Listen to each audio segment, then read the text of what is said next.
Wow. Is there anything more satisfying than pouring epoxy resin and creating your own tabletop? We don't think so.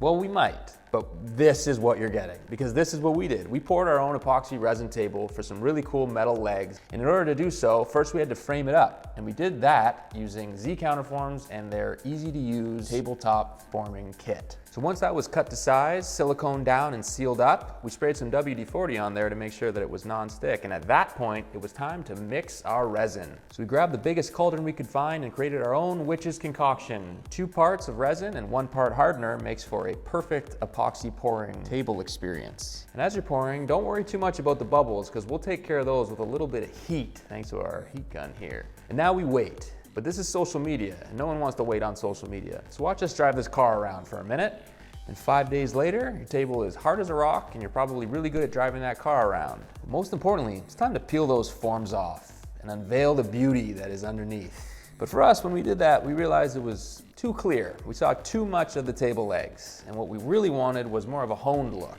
So we experimented with some different sanding grits and some different polishes until we got the perfect opacity that we wanted. We could still see the legs, but they weren't staring us in the face. And that turns out to be exactly what we were going for the whole time. And thanks to Z counterforms, it was a breeze. So is there anything more satisfying than pouring an epoxy table? I don't know, that car was pretty fun. The drifting car, that's pretty satisfying.